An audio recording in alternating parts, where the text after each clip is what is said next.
Welcome everyone to the Australian Conference of Economists. My name is Sebasti Raja and I'll be presenting you key economic concepts that are transforming today's market.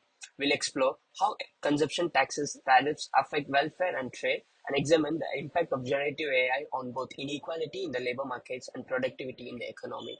Through this presentation, I aim to show how these factors are shaping the future of our economic landscape. Thank you for joining and let's dive in right in. These are the five key concepts that we will be addressing today. Let's look at how consumption tax impact consumer and producer welfare using this diagram.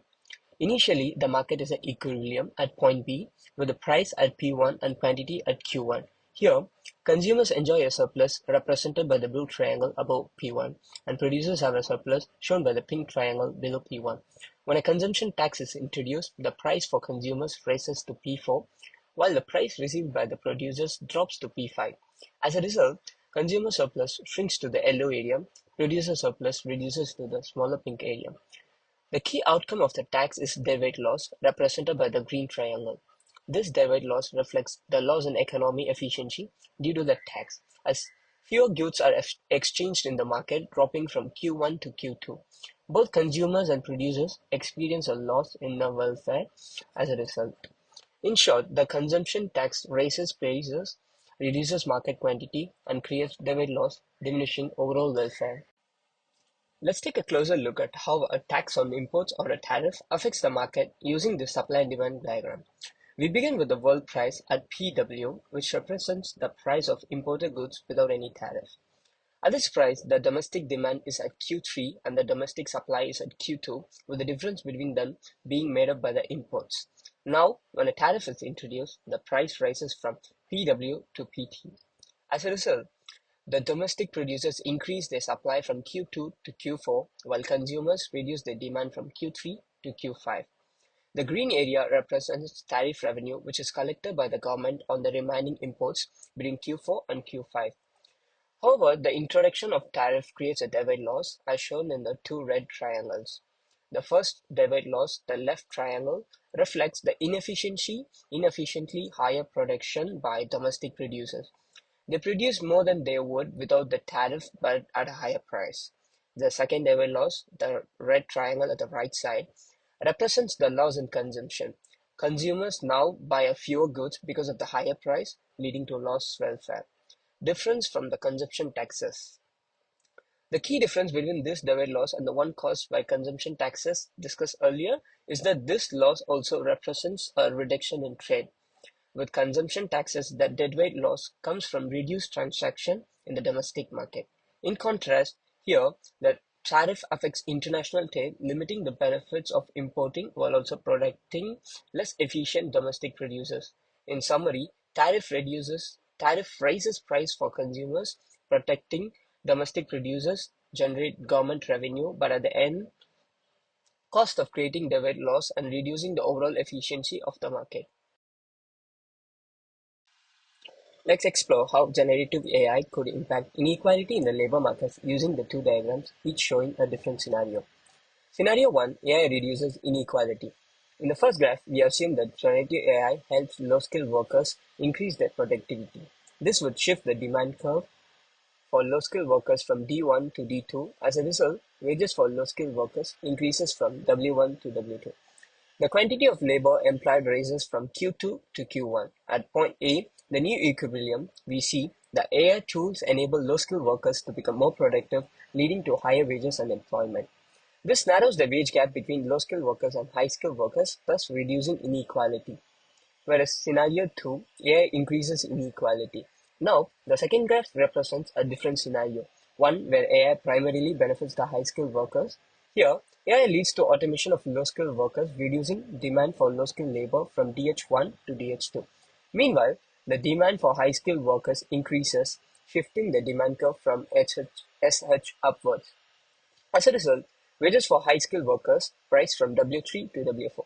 At the same time, wages for low-skilled workers fall from W3 to W2, and the quantity of low-skilled workers declines from Q3 to Q2. At point B, we observe that generative AI primarily benefits high-skilled workers, while low-skilled workers face job losses and lower wages, widening inequality in labor market. In summary, generative AI could either narrow or widen the wage gap depending on how it is implemented. By improving the productivity of low-skilled workers, AI could reduce inequality. However, if AI replaces low-skilled jobs while benefiting high-skilled workers, it could increase inequality. These two graphs illustrate the contrasting impacts generative AI could have on the labor market. Let's explore how generative AI could influence productivity and overall output in the economy using the two diagrams. We'll look at two potential scenarios, one where AI generative boosts productivity and one where it leaves productivity largely unscaled.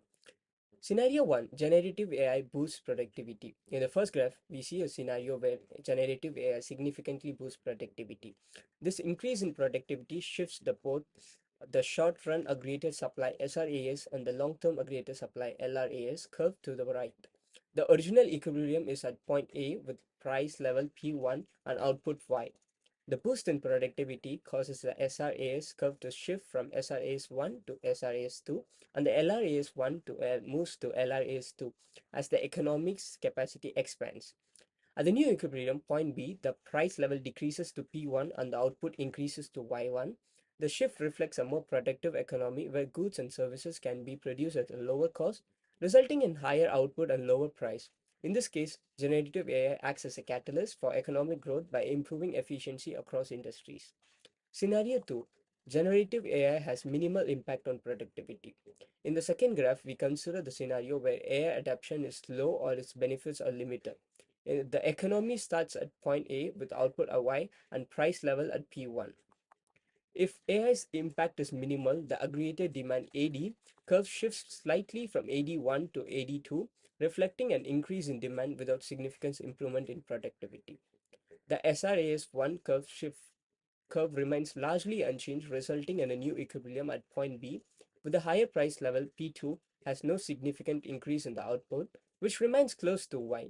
In this scenario, productivity improvements are modest or non-existent, and the economy faces higher price without sustainable gains in output. This could be due to the barriers in AI adoption or limited applicable across industries. In summary, generative AI could have vastly different impacts on the economy. If implemented effectively and widely, it could shift the economy to a higher output level with lower prices, as shown in scenario 1.